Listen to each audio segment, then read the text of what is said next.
Hey, the audio for the first 20 minutes or so is very scuffed. Blame NVIDIA broadcast, but it does get better after 20 minutes. Sorry about that. Hey, it's Regal. I'm trying this solo format, video/audio again. This time I'll talk about something positive, which is a game I picked up recently called Against the Storm. This video is actually a bit delayed compared to when I was putting a lot of time into the game. I bought the game in the summer sale, and I played about 70 hours in it. I feel like I largely finished what there was in the game. In the background of this video, you'll see my first prestige run, which is, I guess, the stepping stone to like sort of the hardest difficulties in the game. I do think the game is great. I mean, it really captured my attention in a way that not a lot of games have in the past half a year or so, especially single player games. And I really think the game, in many ways, comes from a really great design foundation. I think it's generally well designed, although obviously we'll talk about some of the problems I saw. And generally just had a great time playing it. In addition to that, it's getting a lot of updates. So even since I stopped playing, which was like maybe not even a month ago, maybe just over a month ago, it's gotten two updates that I consider to be like relatively large. So the dev team, I think, is doing a really good job pushing content out. Even though it's in early access, it's definitely very playable, holds your attention for a long time. You can obviously keep going past where I stopped. So I just want to start with that. Despite what I will say for the rest of this video, which is a lot of criticism, negativity, and talking about something that doesn't currently exist, I do want to set the record straight at the very beginning and say, I had a great time playing this game. This game, overall, very well made. So what we'll be talking about today? It won't be about what you see in the background of the video, which is, like I said, my first prestige run. That's more just like a visual aid to help you maybe see some of the things that are happening and see how I played the game. That may also, if you're a player of the game and you disagree with some of the things I say, watching how I played the game, which certainly was sort of totally my own way, right? I didn't really consume any content for the game, no guides, no videos, no streams, anything like that. So it's totally possible I missed some stuff, or I'm doing things in a very strange way compared to, what's recommended, because I didn't know something or my preferences led me to that direction or whatever. But what we'll be talking about is I want to sort of give a summary of what the game is about, where it comes from, what I look for in a city builder, which is a genre I play a good amount of. I wouldn't say it's one of my top genres, but recently I have been playing a good amount of builders. What I think it does well, what I think it does differently, which is really cool, and then I want to talk about what endless mode would look like. But obviously, this is a game that's sort of built around the idea of endless mode being bad, which I don't disagree with, actually. I think the game does a really good job of illustrating something that I would have considered to be incorrect, which is that, in a city builder, endless mode is actually like the least fun part. We'll talk about that in a second.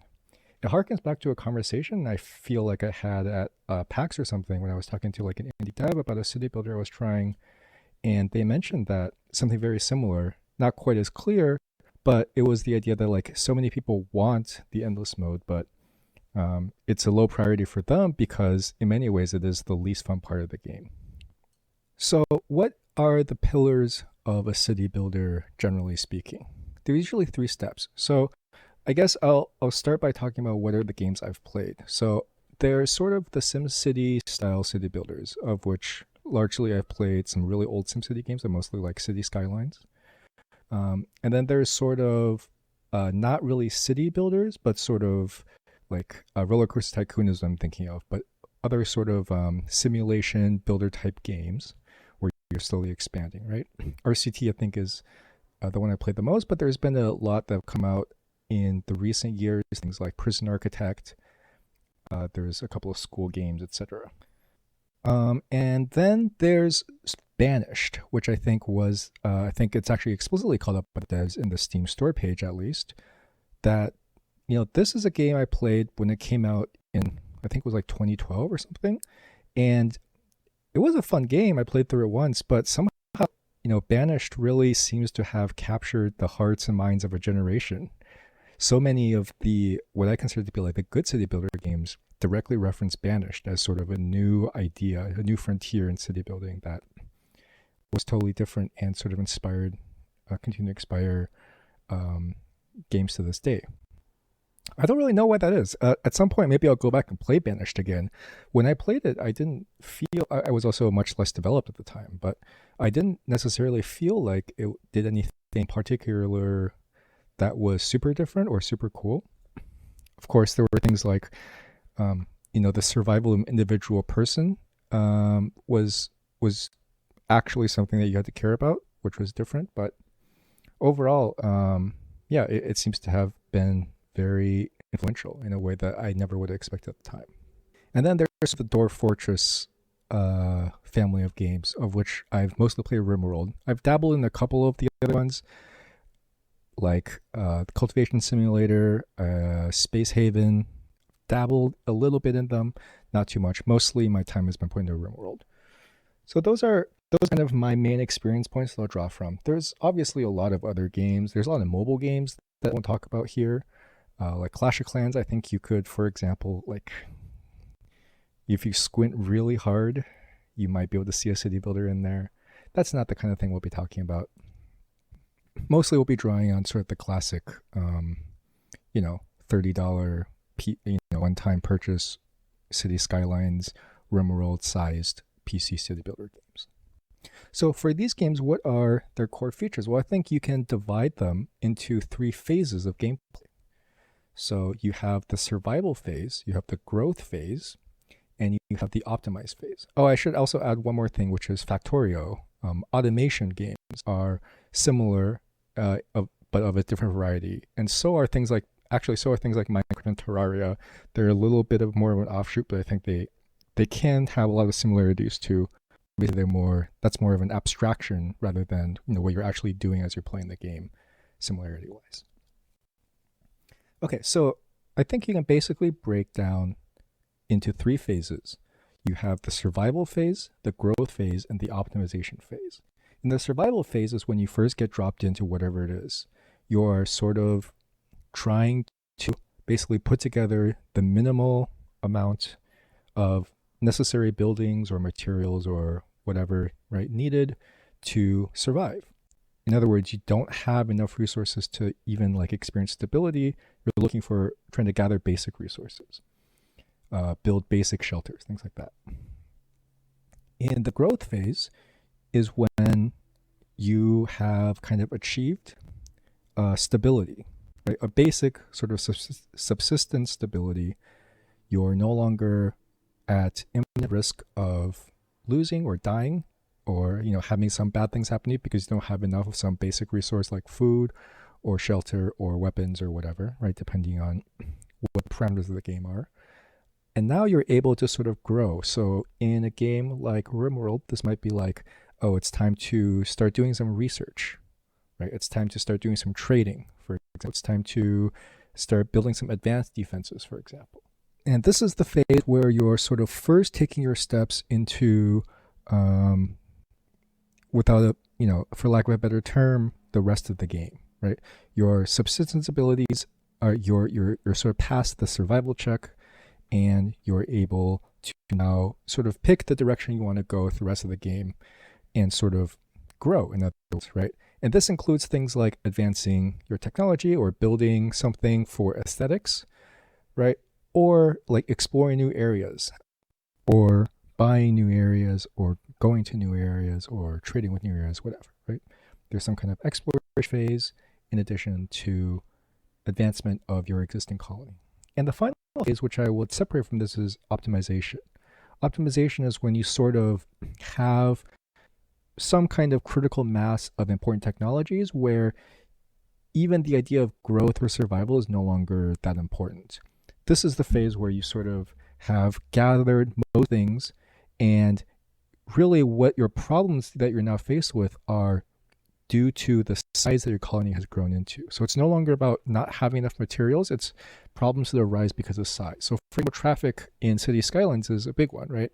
In the beginning, you can put down a very basic set of structures, things sort of grow organically, and then once you hit this critical mass, you need to go back into this optimizing mode, where it's not really about putting down things as you need them. It's more about thinking about things at a higher level and making things faster, making things more efficient, solving problems that come up because of how big you are. So in a normal survival game, the phases are divided depending on how long you play. I mean, obviously players have different preferences, but at least from my personal experience and the experience of not everybody, but a large number of people I talk to, the optimized phase takes up most of the time that you're playing the game, because people, myself included, have an attachment to the thing that they've built.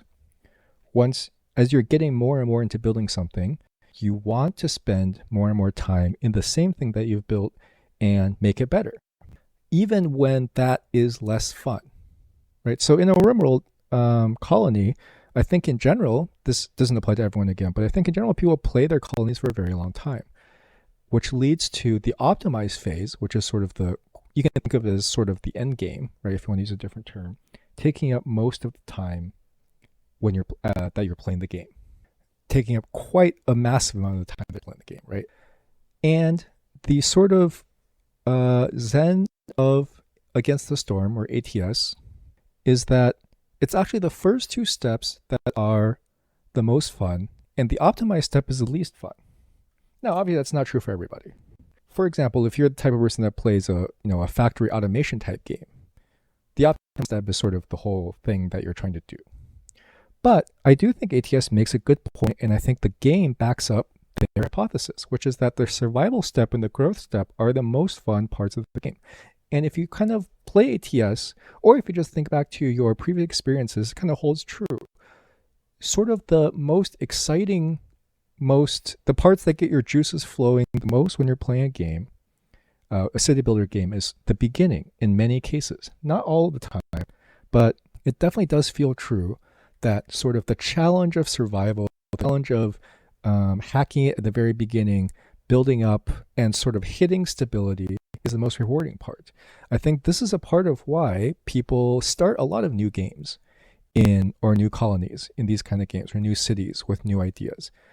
And it's not just for it's not even necessarily out of boredom. It's even if they like the previous colony, there's some really strong appeal about going back and starting over and hitting those first beginner challenges again. And this is sort of ATS's core principle. It's the idea that we're going to make a game where you're rewarded for doing the survival phase and then the beginning part of the growth phase over and over again. And that's sort of the core game. And I think it's really cool. And I think it's not something I would have necessarily expected before I played the game, but it's something that's really made me rethink how I want to play city builder games.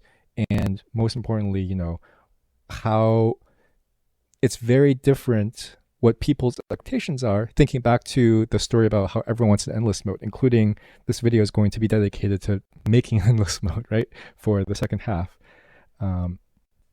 It's really cool to see how a game can use a little push, a little nudge to help the player have more fun by taking it out of their hands. By removing, in this case, right, by removing the optimization phase almost entirely. The game forcibly ends. Obviously, you can still play, right? But the game rewards you and forcibly ends and built around the idea of just starting new colonies over and over again. It's cool. It's really cool. Okay, I want to talk about how exactly it does this and what this paradigm allows it to do. So the number one thing is the game can end without you dying. So obviously the game can end in RimWorld in theory if like all your colonists die or whatever, right?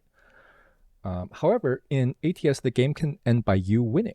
Obviously, in a lot of games you can win RimWorld vanilla by researching the final technology. Right? That's a very long way away. And most people will choose to keep playing unless you're doing some sort of like challenge or speedrun mode, something like that.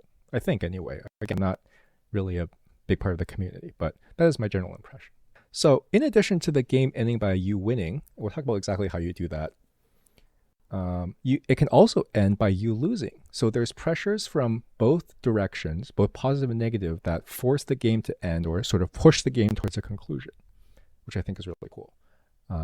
Perhaps a little ham-fisted in its current implementation, but generally I think really cool. And then there's the pressure of non-renewable resources. So in a game where you can gather resources, I'm thinking of RimWorld, a lot of resources are either randomly spawned or renewable, or they're there for you to gather once to sort of get through the beginning of the game, and then they become largely irrelevant. Or you have to start figuring out new ways to get them, right, by buying them or something like that. In ATS, that pressure actually no longer exists. So whereas in a lot of other games, the initial natural resources are sort of there as a placeholder in many ways, right? As an afterthought, as something you do at the very beginning and then never think about again. The non-renewable resources in ATS are actually, in many ways, like a core part of the game. And they help put pressure on you. First of all, they put pressure on the game to end because eventually you run out of resources. But I think more importantly, they are meaningful in every run. So now, for example, a perk or a talent, or in this game, parlance, a cornerstone that increases portion of non-renewable resources is now suddenly meaningful because your only goal is to sort of get enough stuff to survive past a certain point, not necessarily to optimize for the infinite game. And then there's the core systems all put some sort of pressure on you to finish the game. So these include systems that I'll discuss in depth, but impatience and hostility both put negative pressure on you to finish the game faster. And then resolve obviously forcibly ends the game once you have enough of it. So ATS is a survival-y game. It's not really a survival game, but it is sort of a game where you're trying to not lose from not having enough resources, which is sort of the core identity of a survival game. However, it does also have this one trait, which is that it has no combat. And not having combat is cool, but I think it does limit the types of challenges that can happen in the game. I don't necessarily think that the game needs combat. That's not what I'm saying. But the ways you can be challenged in the game are limited because there isn't necessarily sort of a more complex or nuanced, skill-based, if you want to put it that way, combat option. Most of the options are sort of a simple resource check or a hostility check. There's not necessarily a lot of nuance and challenges. That's sort of one of the things that sets it apart. Another one is the blueprint system. So I think this is a very cool core system. It's obviously inspired, I think, by a roguelike system, but basically you're not able to build or research any building in a given game. You're sort of given a set of options to choose from throughout various parts of the game, and you're limited to only building those buildings that you have blueprints for. This is something that sounds like it's really different, but I do think that in practice, once you sort of get used to it, it doesn't necessarily provide the amount of variation maybe that the devs intend. But I think that's okay. I think the system is cool. I think it does its job. Finally, we have cornerstones, which are, again, similar to perks or talents. They're sort of permanent buffs that you have. The one thing that you're able to do with these is you can give the player an option for an infinite scaling bonus. So there's a number of bonuses in the game that say something like, every time you produce 100 of X, your production of X then increases by Y%. That's not exactly how it works, but that is the general idea. You have an infinite scaling bonus. That would obviously be very overpowered. There would be almost no reason to take anything else in a game where you're playing forever. We'll talk about that again when we get to Endless. But in a game that's meant to end, that's actually totally fine. It makes a reasonable trade-off between a short-term gain versus the long-term gain of the scaling bonus. I don't necessarily think that that's super interesting, actually. I think it's more, the decision you're actually making in the game is more about what you're able to produce rather than whether you want the long-term option or the short-term option. But overall, I think it's something that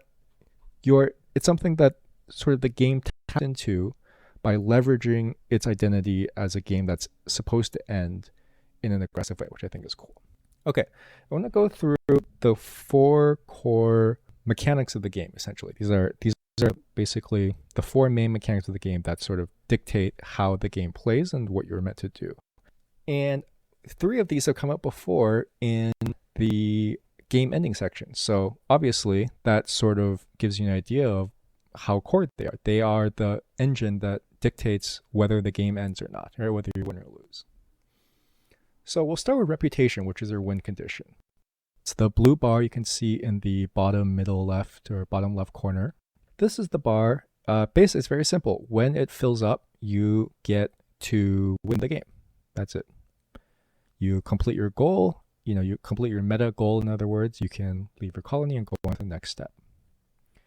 As it goes up, you gain blueprints and other bonuses along the way.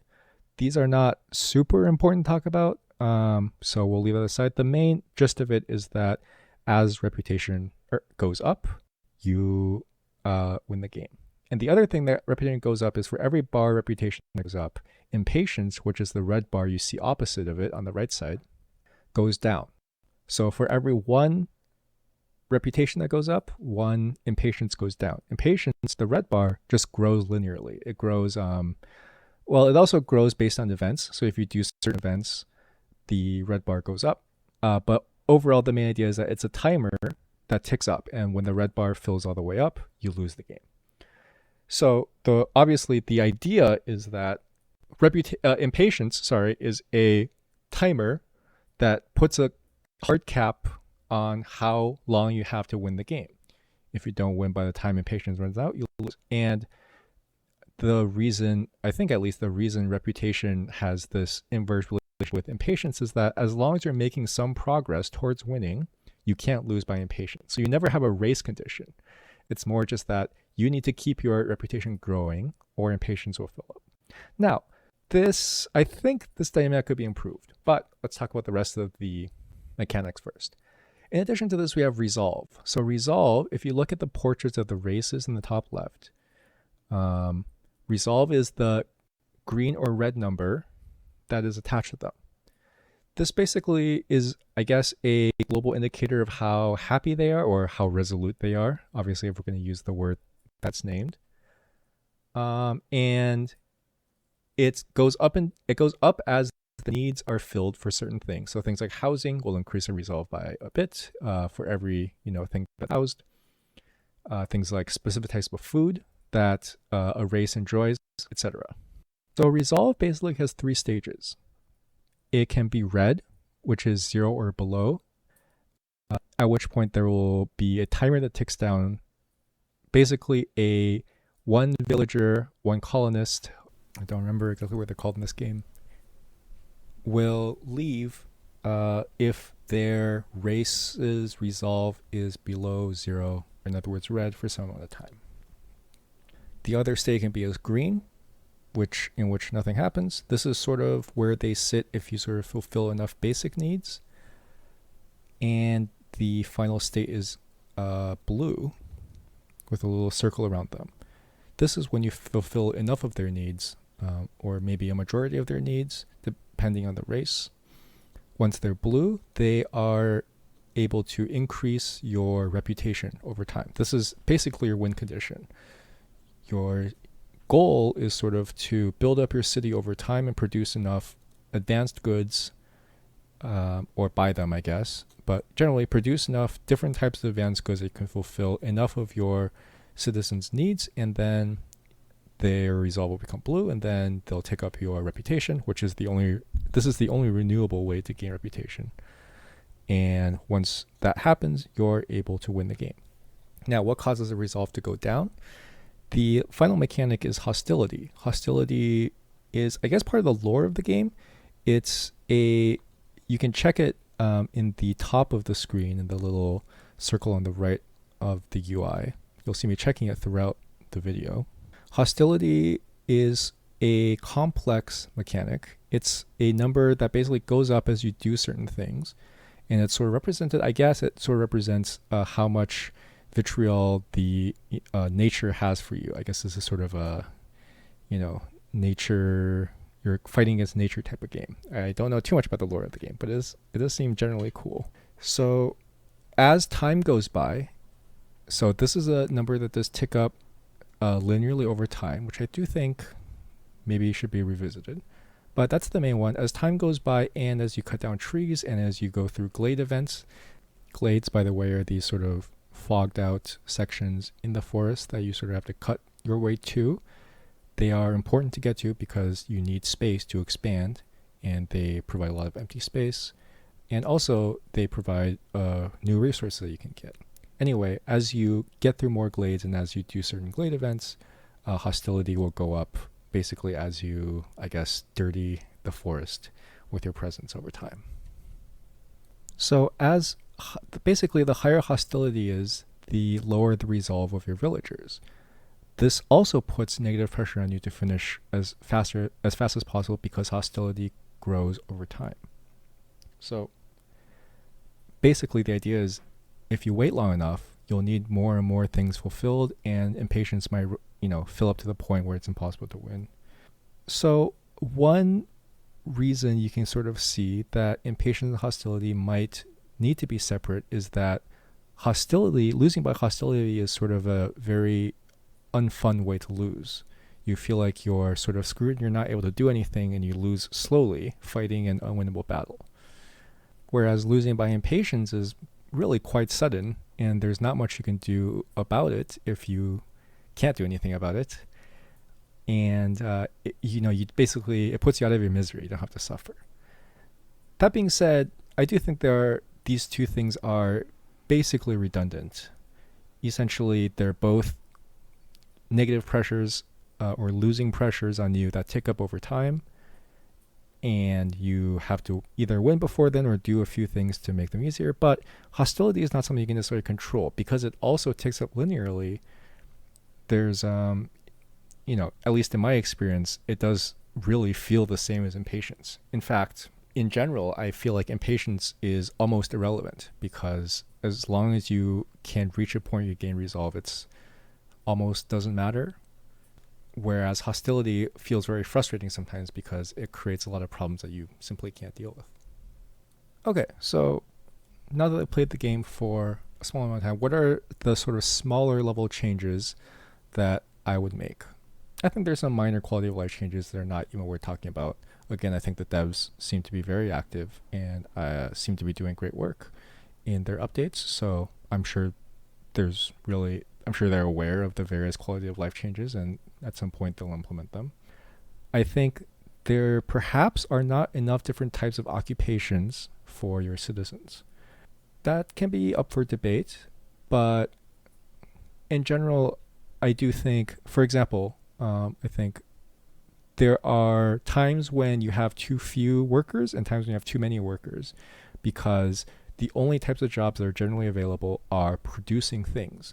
And what can happen is, once you have more production than consumption, in other words, let's say you have an advanced food like porridge, right?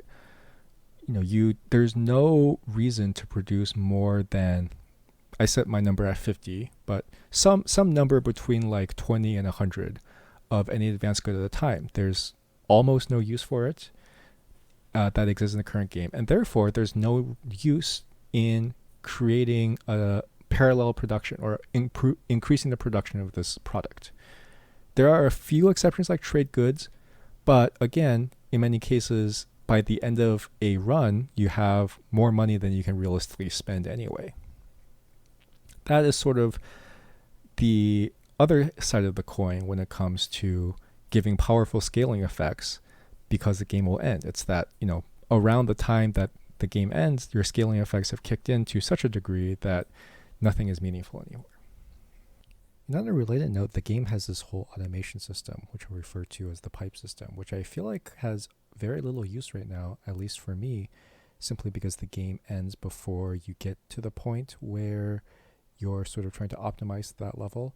In some cases, like in the rank collectors, the advanced rank collectors, I think, or maybe the geysers only, the pipe system basically attempts to optimize the entire building, meaning that there's no workers needed. But to me, the problem that I see a lot of times by the end game is that I have nowhere to put my excess citizens to meaningful work, not that I have too few citizens and I need to put them to work, right? So overall, I think the system in the current state of the game does not necessarily have a place, which is one of the reasons I felt like, while I was exploring this system, I really felt like I wanted to play a longer game to get to the phase where I can do a little bit more optimization.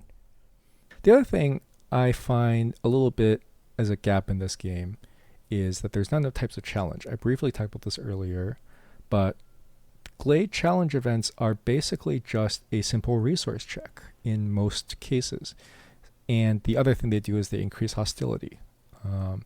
The resources that they can check are obviously just the actual possession of things. So often they'll be like, you need one of these 3 different types of objects to solve this Glade event.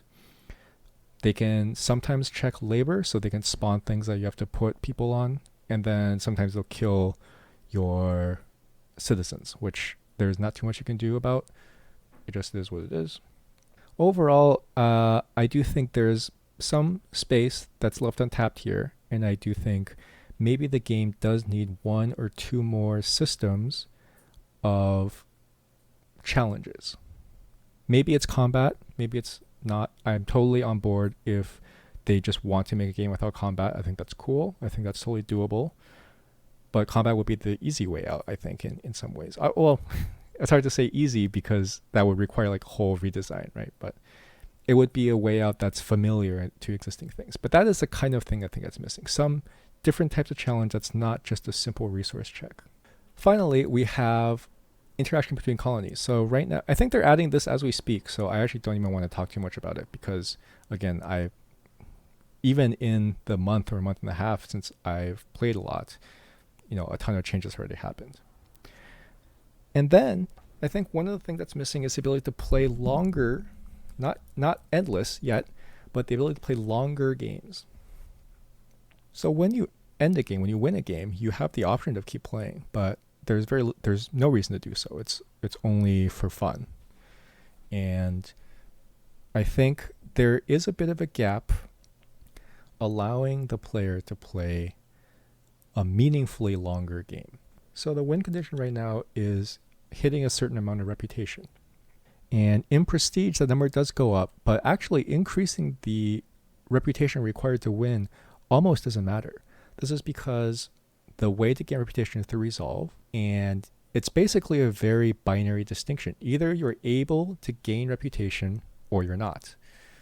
You can gain reputation one time through one-time choices in Glade events, but in general, it's a binary distinction over do you have enough needs met that your blue bar goes up or do you not? And if you're in the latter camp, then your blue bar just never goes up. You can't really choose anything meaningful to increase reputation. And the reason this can sort of cause a problem is that it's not really meaningful how big the reputation bar is, if that makes sense.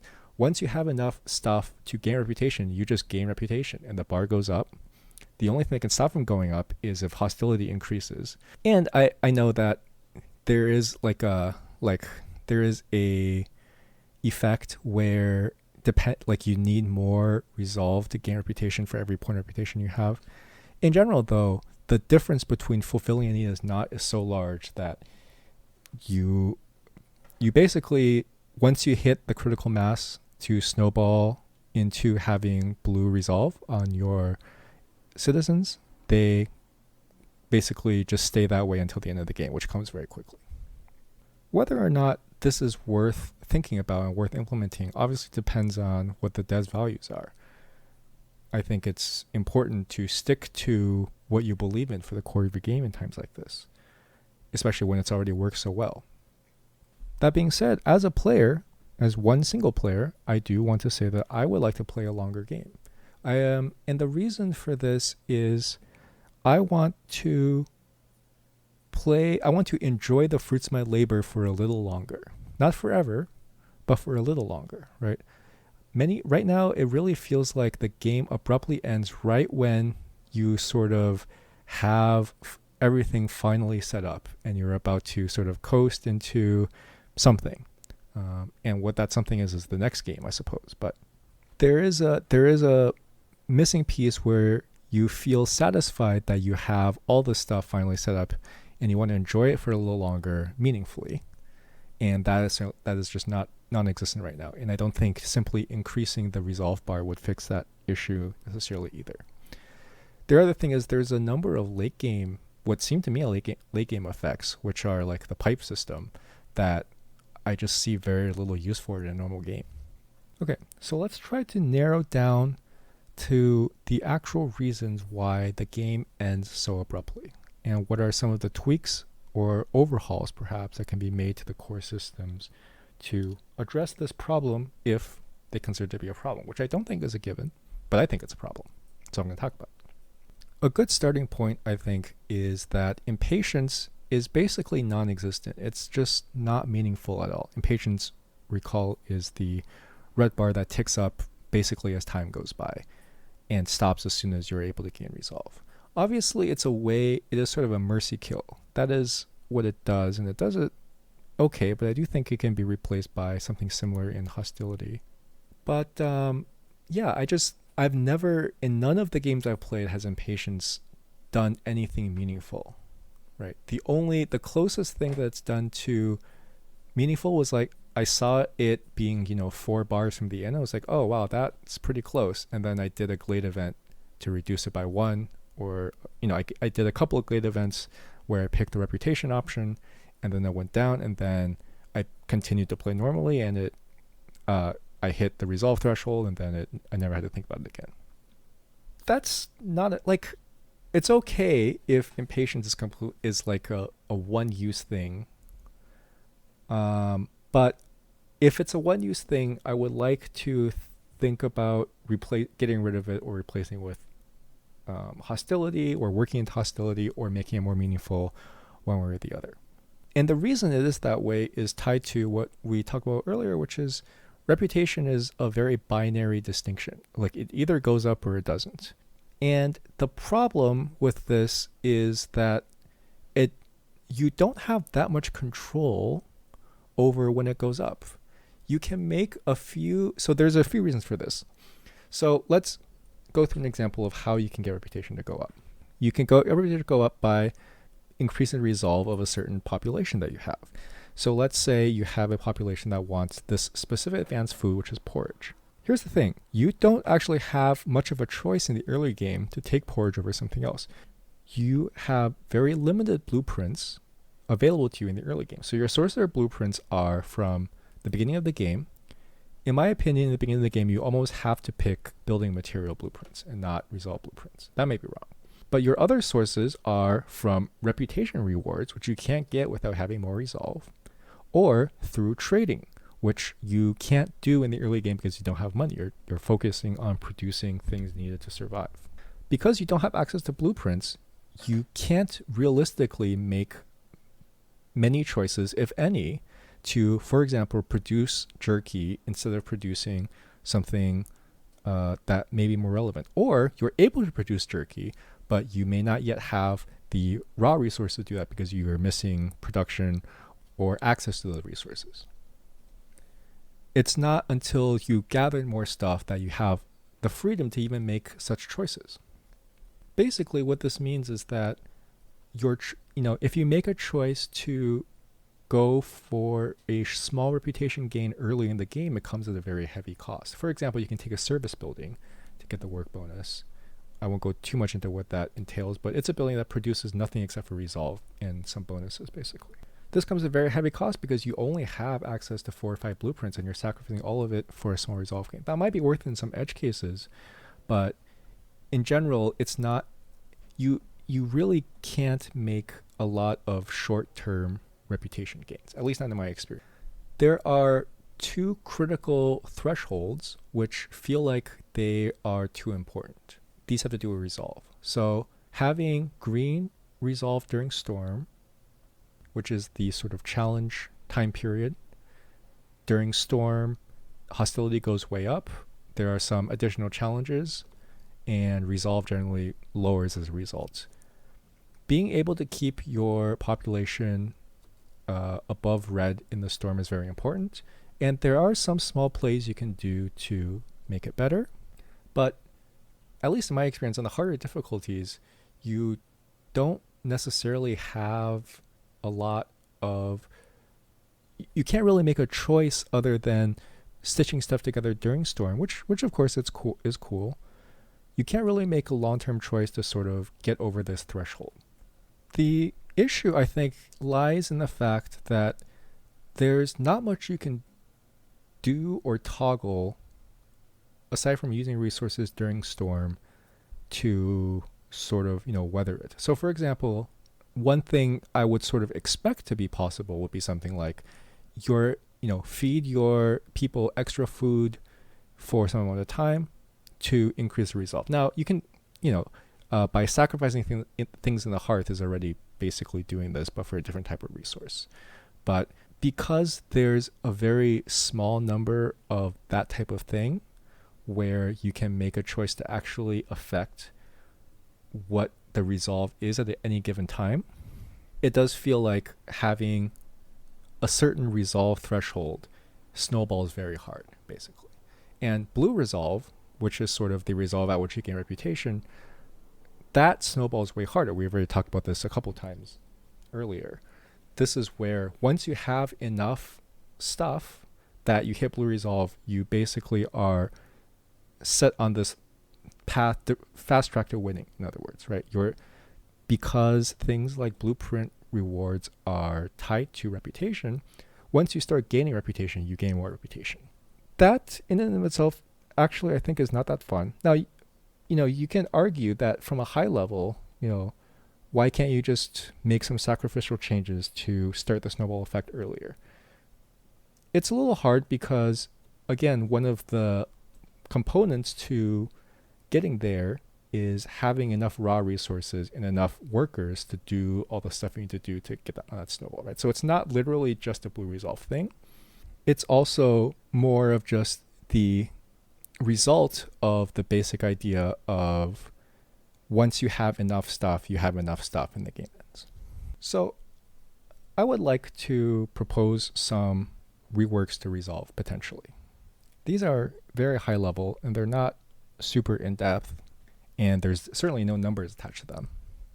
But I do think they are worth considering, and it's at least worth thinking about why they exist, why they might make sense, and what problems they fix, even if the actual idea turns out not to be good. The first idea is making resolve stickier. So one of the things that currently happens, and you can see this whenever it transforms to storm phase in the video if you're watching that, is basically as soon as storm hits, the resolve can go from like 11 to -4. And that does work. And there is a little bit of stickiness to it, but it does feel kind of pointless. Basically, any green resolve number feels almost pointless at current state, right? There's basically no reason to try to push a resolve from 1 to 8 other than surviving storm, obviously, because it's like a linear subtraction. But overall, I do think it would be nice to get resolve to be even stickier. You can see that it is currently kind of sticky. The resolve slowly goes down and the arrow kind of tells you what number it goes to. So for example, during storm, a common thing that might happen is you start at 8 and then storm hits and it's about to go to -7 or whatever, but you have some time before the number actually falls down. One idea would be, what if it's not so linear, right? What if resolve is a number that goes up and down? There's not necessarily a single target threshold that is set by what you have. This is almost like a complete rework. So I understand this has big implications everywhere. If resolve only goes up and down and you don't necessarily know from a current situation whether, what the final number is, the magic number problem potentially might go away.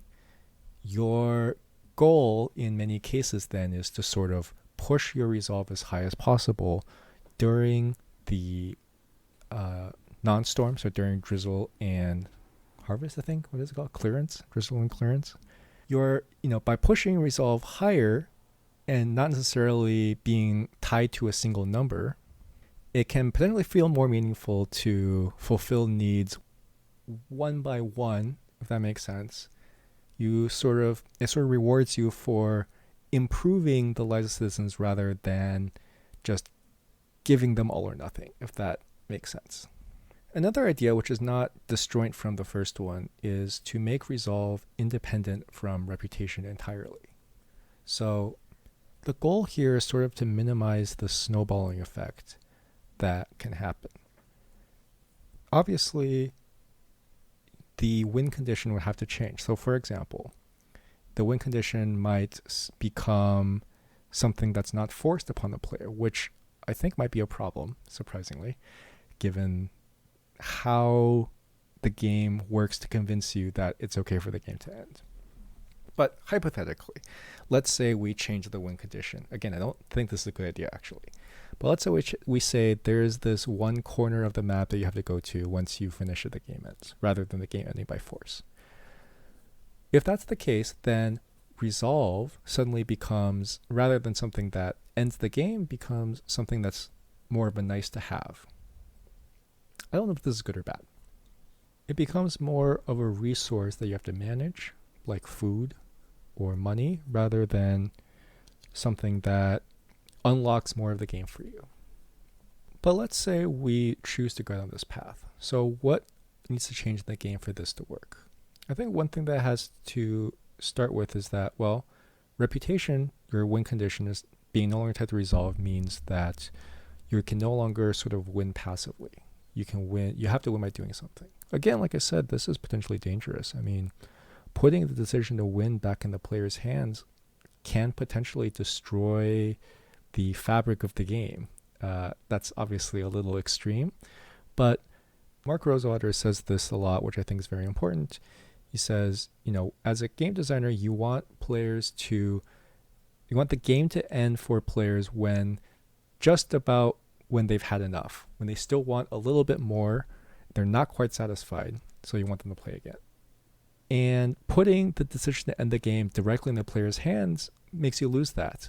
I would guess what would happen is that most players would then choose keep playing and not end the game until they're forced to.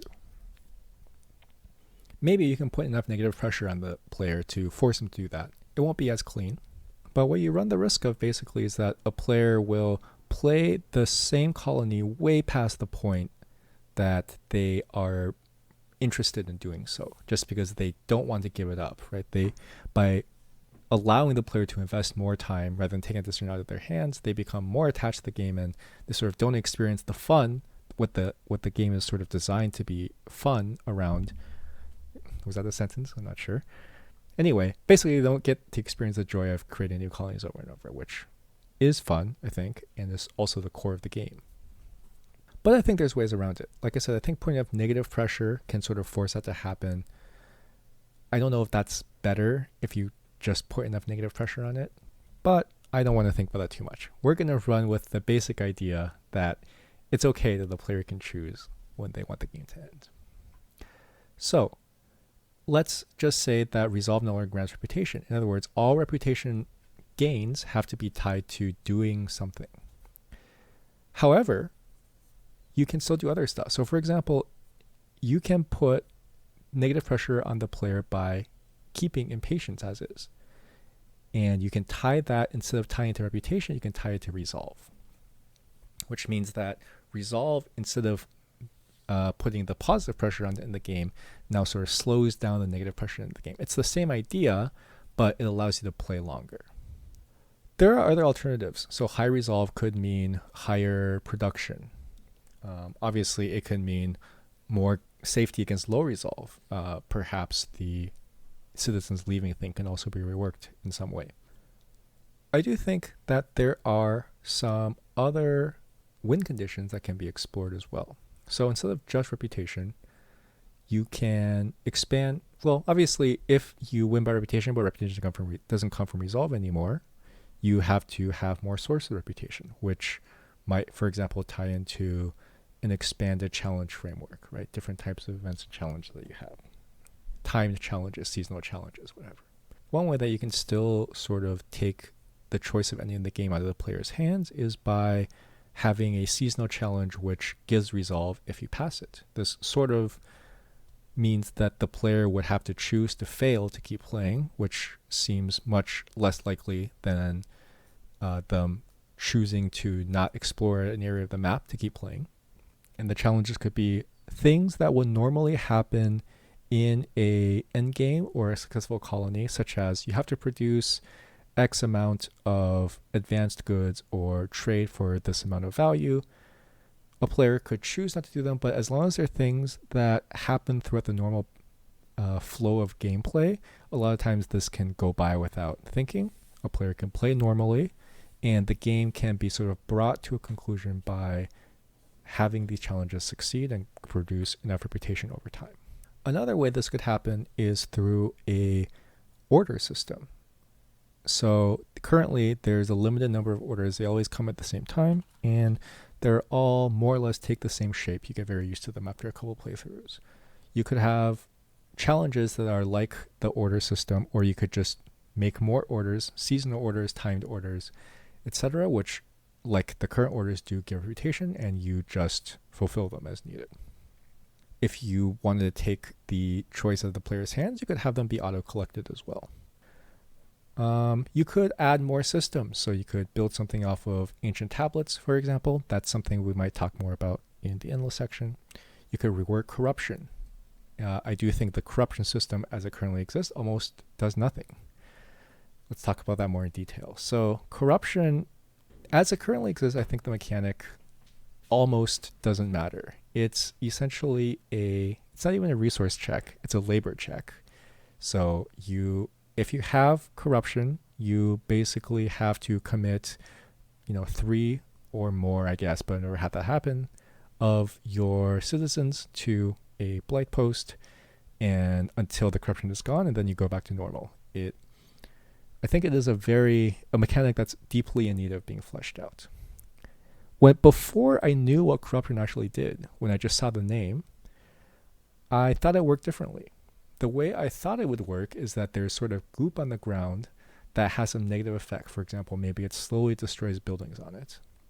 And you had to permanently have some number of labor, some amount of labor, some number of citizens tied to fighting back the corruption at all times. And that amount is sort of tied to the size of your expansion. Basically, it's something that you would have to dedicate more resources to as you grow. That's obviously not how it works. That is how I imagine it will work, either through instinct or because of some other game I've played that had the similar mechanic. I think maybe a game called Rise to Ruins that I played for like 3 hours has this mechanic. But yeah, in general, I just think the current mechanic is almost useless. Even in prestige runs, you basically never have to deal with it unless you make a choice to deal with it. And if you do, you just put some people in the blight post for a storm season or two, and it kind of goes away.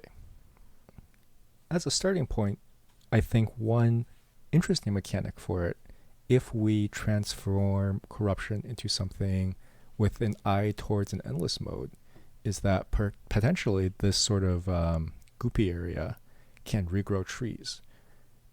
One of the first things you have to think about in endless is that the tree is a non-renewable resource, but in an actual game, it is a renewable resource because there's no way the game is going to last long enough one way or the other for you to run out of trees on the map. If we have to consider it to be renewable, one way to renew them is to sort of allow quote-unquote corruption to take over parts of the map so you can regrow trees for later. Is this a good idea? I mean, it sounds cool. It may not fit into the lore of the game, actually. I haven't really delved into it. I don't know how much there is, to be honest, but it does seem like forest and corruption are not the same entity. But I do think this has some legs, right? Having corruption regrow trees with an eye towards playing a longer game or a game that takes up more of the map. Okay, with all that said, I want to turn an eye towards what an endless mode might look like. There's sort of two main questions that have to be answered when we talk about endless mode. The first one is, how can you not break all the fun stuff? I mean, a lot of the fun of the game is built around the fact that the game doesn't last forever. I mean, the game itself is in large part built around the game not lasting forever. So things like non-renewable resources. Non-renewable resources are actually quite fun in this game because you can make plans around them with the expectation that just because they're non-renewable doesn't mean they don't matter, because you're going to be out of here pretty soon. Things like limited blueprints have the same sort of effect, right? Glades, again, same thing. Infinite stacking cornerstones. One of the things, this is a total tangent, but one of the things in Dota is that many players are very, very drawn to sort of the infinite scaling mechanics. They keep adding more, and they're very, very popular mechanics. People love them, myself included. This is things like Flesh Heap, where every time you get a kill, you get a stack of this thing that gives you strength and tankiness without limit. It can keep going forever. That can only exist because the game doesn't last forever, right? So in an endless mode, obviously, if an infinite stacking cornerstone exists, it's broken. It's the best thing in the game by far. And because of that, it can't exist. And because it can't exist, we lose something fun. But on the other hand, endless doesn't come with no positives either. I think there's a lot of fun that can be had in doing endless as well. The other question that we have to answer is a very basic question, which is, why do we want to put endless in a game that's specifically designed to not have an endless mode? Moving on, there's too many considerations to talking about what an endless might look like. So I'm just going to launch a proposal into the void here and sort of talk about exactly how we came to that proposal without talking too much about what other alternatives existed. Let's start with the plot. So in this proposed mode, we're a Viceroy that has reached the very, very edge of the influence of the smoldering city. I keep wanting to call it the Nightless City. For those who haven't played the game, as far as I can tell, the zen of the game is that the entire world is covered by like a blight storm every X number of years.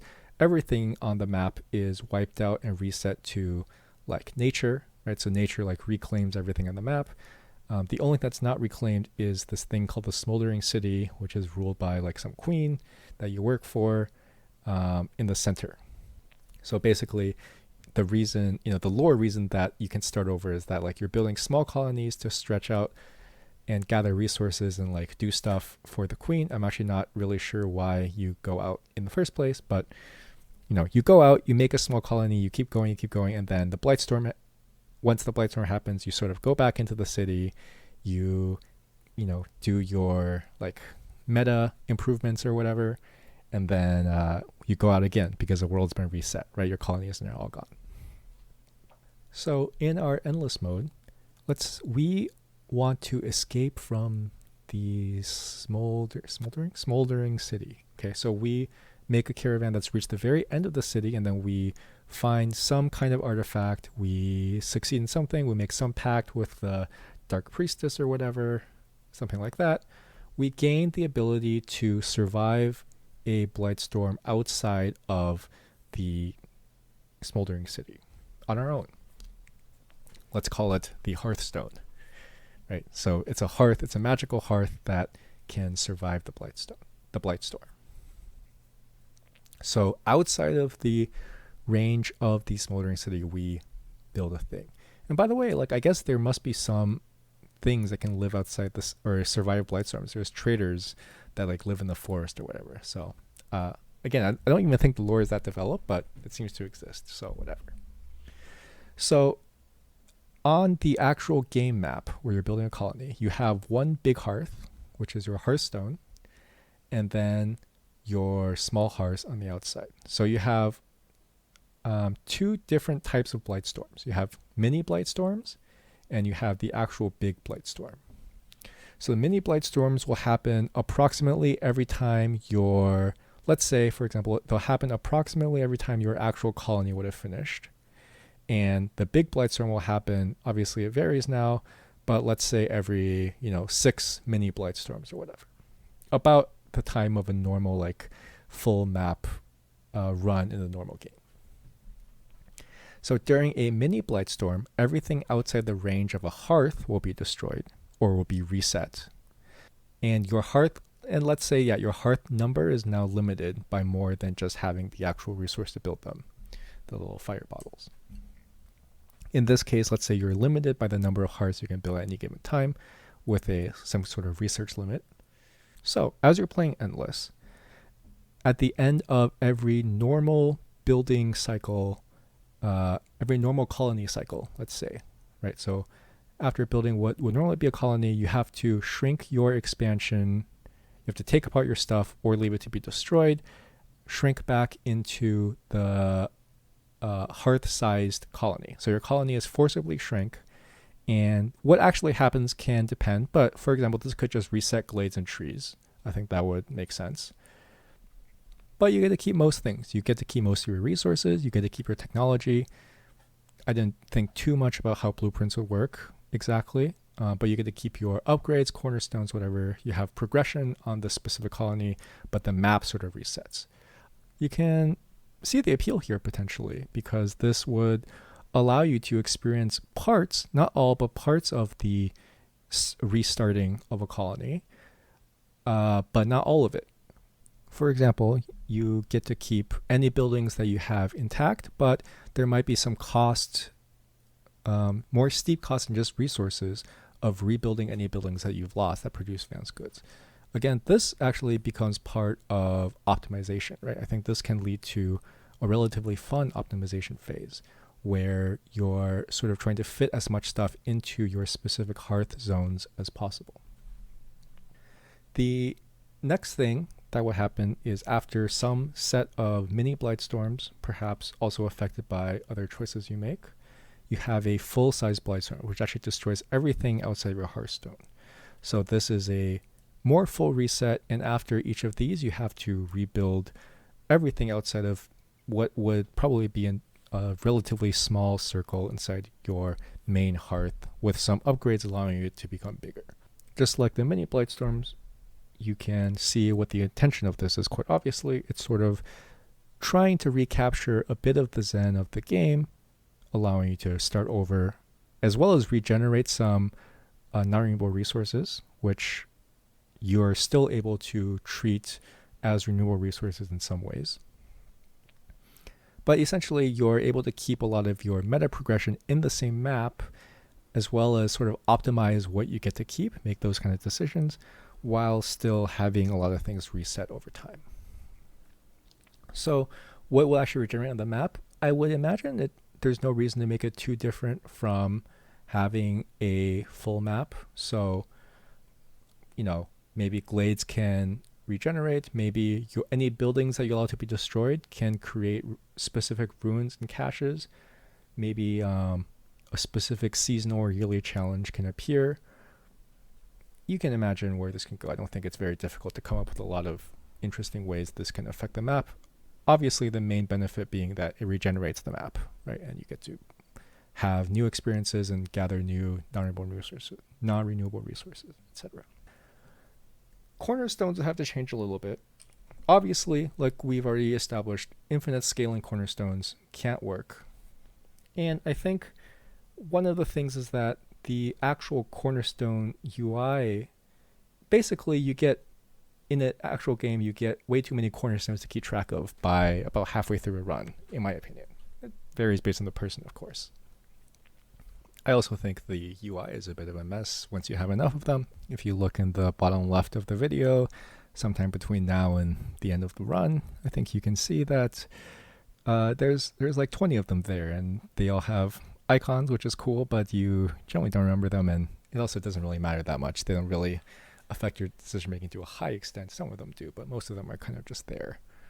So in an endless mode, in general, in any game where such a thing as an end game exists, you have to sort of treat it like a limit in math, right? Instead of just looking at the actual possibilities, you have to consider the point, like what is the maximum? Like how big are you allowing the player to get? How can the player unlock everything? What happens if the player unlocks everything? In a MMO, this can become very different than the game that is played during leveling, right? It's a completely different experience where once you reach a certain point, you're looking at things like best in slot and optimizing. Whereas in a leveling process, you're looking at, what's the next place I go to and what are some marginal upgrades I make along the way without thinking too much about maximizing anything because they're going to be replaced soon, among other reasons. With cornerstones, I think we have to take a similar approach when we think about what an end game might look like in Endless. The first thing we have to consider is, are we going to allow the player to get every cornerstone? If the answer is no, we have to design a system around not doing that. If the answer is yes, we have to balance the rest of our game around them having every cornerstone and whether that trivializes any challenges they can have. Of these two options, I think the first one is obviously the better one. One way you can approach the second option is to sort of scale difficulty with the number of cornerstones you have. But you may have heard me talk about this before, but I really dislike the sort of difficulty scaling directly to the player's strength as a mechanic. On one hand, it just feels kind of cheap. On the other hand, it makes what the player does feel meaningless in many cases. The player often feels like their decisions, them getting stronger or weaker, is irrelevant. They shouldn't put any thought into what can make me strong, what can make me weak, because the difficulty will just scale with their strength. There's nothing to be gained by gaining an advantage. With that in mind, I do think limiting the number of cornerstones the player can have is the right idea. This can be done in many ways. You can just have a certain number of slots. So, for example, you can have a player unlock many cornerstones, but only activate a certain number of them at a time. They can also maybe be upgraded. So instead of them having linear scale or infinite scaling based on production, maybe they can be upgraded with some sort of upgrade points. The benefit of a system like swapping would be allowing the player to change essentially it becomes like equipment loadout, right? You can essentially change your equipment loadout based on a seasonal challenge that you face. That's quite complicated. It can also be simpler. It can just be, for example, you can, it's like a Slay the Spire style deck building game, right? Your cornerstones are your deck in this case. You can fill it up, and then there's a maximum size. And once there's a maximum size, you have to pay some kind of resource to get rid of one if you don't want it anymore and replace it with a new one, something like that.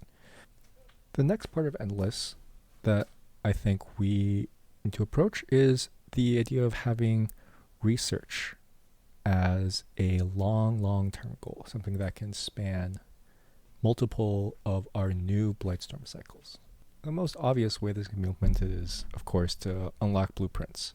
So, for example, it could just be in a particular season, you want to get a new blueprint. To do so, you pick that you want to research towards, +1 blueprint point. Over the course of your play, you put in the necessary resources, whether that's labor or actual physical resources, maybe money, maybe ancient tablets, whatever.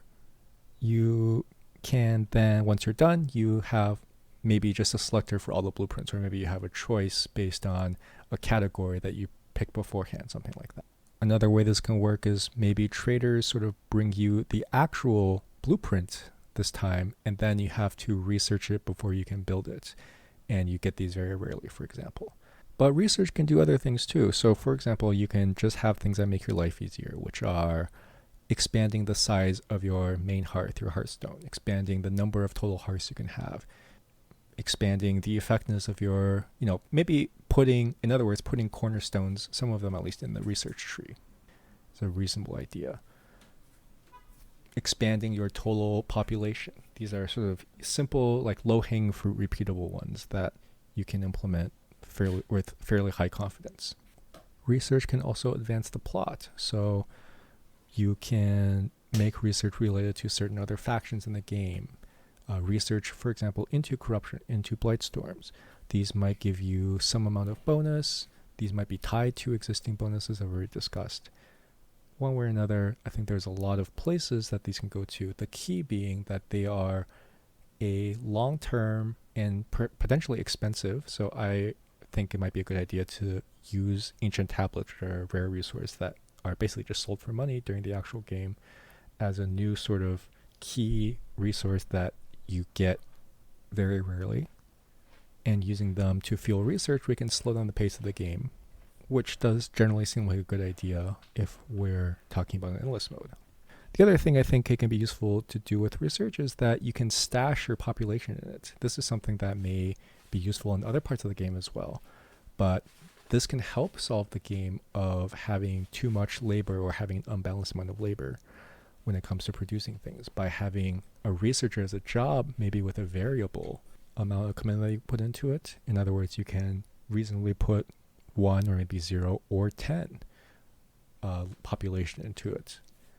It can sort of give you basically another low-hanging fruit way to ease the population management. It might be too easy. That's sort of a decision that has to be tested. But I do think the idea of stashing population in an endless mode, in other words, packing them into a dense job rather than having buildings that only require up to 3 or 4 at maximum, would be just a very simple way to get around the population problem. Because I think population can be a problem. So first of all, there are potential performance concerns.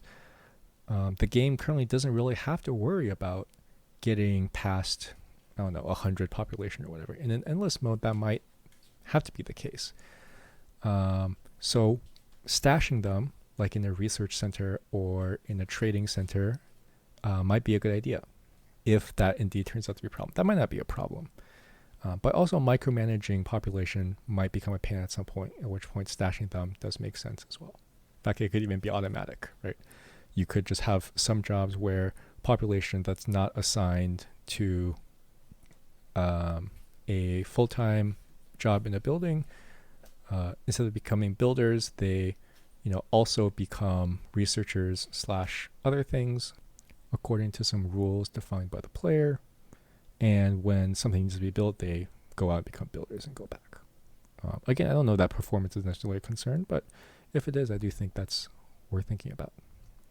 Another way to solve this problem, which I think would also be fairly useful and important, is that it should be, I think, harder to get population. Like population becomes a valuable resource rather than something that kind of overflows by the end of the game like in a normal run, because the newcomer system seems to scale almost exponentially, and by the end of the game you're getting a very, very high amount of labor at once.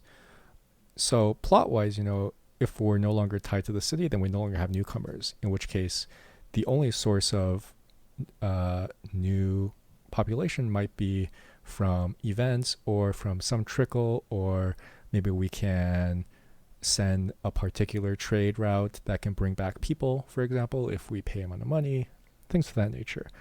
The end goal of all that being that, okay, so new population is going to be hard to get. It's going to be a valuable resource and we have to optimize it. Again, we're going back to the idea of optimization here. And of course, more excess population, because it's now a boon rather than a problem in general, as long as we can produce enough food.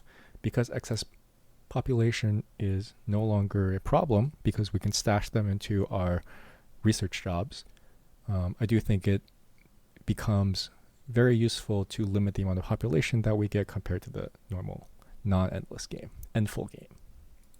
Hostility also needs to be changed. I do think it is an actual needs here. Just like everything else that stacks infinitely, right? Hostility used to increase linearly with time. I think that while it theoretically could work, I think it just becomes very unfun. The point of endless is not that you will die eventually, I think. I think anyway. I guess there are a lot of games where you are intended to eventually die, but we'll work off the assumption that that's not the case here. So hostility, I think one interesting way that it can be changed is to have a non-antagonistic or not purely antagonistic relationship with the forest now. So throughout the mini Blightstorm cycles, making decisions not with the idea that you're sort of pushing the forest to its limits and with the idea that you're getting out of here, right, at some point very soon, but with a long-term view in mind. So for example, in one cycle, there might be a challenge that requires you get a lot of wood, or you just might want to get a lot of wood. You might put up way more woodcutters than normal, and then that might cause hostility to increase for the medium-term future. And then in a subsequent cycle, you would then need to make some other kind of choices that lower that hostility in the medium term in some way, whether that's having fewer hearths, maybe performing some type of ritual, doing certain things that don't exist yet in the game, but more actions allow you to sort of decrease the net hostility. Another thing might be in some kind of new system, such as a relationship system with the greater entities like certain clans or traders or things like that. Again, those things don't currently exist, but I think with this goal in mind, it's not too hard to come up with a system that involves them in some way. It's also possible that the right thing to do is just to completely rework or remove hostility and replace it with something different that fulfills the need. Because overall, I think hostility is not a super interesting mechanic compared to the rest of the game. Food is also something to consider. Food, by the end of a normal, or really realistically by like halfway through a normal game, food becomes a non-factor. You have basically enough food, whether that's through large amounts of gathering or fertile soil, growing food, that you are able to kind of solve the problem, not really worry about it. You're thinking more about advanced food at that point or optimizing your field use. Because that's the case, Endless might want to rethink food, or either make it harder to get food or to make it something that can be used as a resource or a stockpile rather than just the basic needs that needs to be fulfilled. For example, right now, there's one of the research points in the meta progression of the game is like some kind of food token. That could be the case as well. You can convert excess food into food tokens, and maybe it can be something like non-able-bodied members of your civilization that live like inside the city part or whatever need to consume a certain amount of food tokens, or you can trade food tokens for more people, for example, or increase population growth through spending more food tokens, something like that. That's a rather straightforward use. You could also just make it harder to get food. One thought is that, well, fertile soil is sort of the only renewable way to get food right now. It's also the only way to get a very large amount of food, generally speaking. So you could have fertile soil be more of a persistent mechanic through cycles. So potentially there can now be limited uses of fertility, for example, or the more you use fertile soil, the less fertile soil will appear next time in the next cycle, for example. I think the idea needs a little bit more workshopping, but I think it's a reasonable framework. You could also have other food sources. If you make food even harder to get, you could try to increase food from traders, for example, as another source. This really depends on tuning. This is something that varies a lot based on how much food you actually get and whether it's too much or too little. What are your end goals for Endless? Well, I do think it should not, like the idea of the endless mode should not be actual endless, as in you can play literally forever. I do think at some point you'll either run out of stuff to do or you should hit an endpoint, or like RimWorld, you research the final technology and in theory you can end the game. But from a lore or general sort of story structure perspective, I think the idea is that you're somehow building your own city, or you're unlocking, or I guess it can be both, you're unlocking some sort of secret to the world. So for example, you could have 3 different routes, right? One where you're somehow tied to the whole old gods thing, corruption thing, one where you're tied to the nature thing, right? Where you're somehow becoming one with nature, and one where you're building your own city. These are potentially 3 paths you can go down, and then that adds some like long-term replay value. It's a good way to add exposition to the gameplay and so on. And I think there can be a survival aspect too, although a slightly different one. Instead of basic needs, your survival is sort of managing your growth, right? There could potentially be great punishment or famine caused by expanding too fast or getting too many people too fast, or mistakes made, or, for example, if there's new and different sort of challenges, failing to deal with those challenges might give you more long-term challenges or threats to your survival that are different than in the short game. So that's it. I think it's an interesting thought exercise. Obviously, the game is designed not to have endless. So putting this mode in the game, putting all this effort into it seems pointless. But I do think it's an interesting thought exercise, and coming up with it is really fun. And I think it was interesting to think about making an endless mode while trying to work in as much of what makes the game fun, which is restarting and ending the game in one way or another over time. I tried to come up with a solution that melded what I wanted more of in the game, which is playing a longer game, even if it became endless, into trying to keep as much of the core identity of the game there as possible. Hope you have fun listening to it. I highly recommend the game. If you enjoy city builder games or survival-ish games, I highly recommend you check it out. It's getting a lot of updates. And if you are a developer of the game and you want to talk more about it or tell me I'm stupid, I will leave a contact email in the description somewhere, and I would love to talk more about it if that is something of interest. Okay, you can look forward to more of our regular scheduled 2-person programming sometime soon. Hopefully. All right, see you guys next time.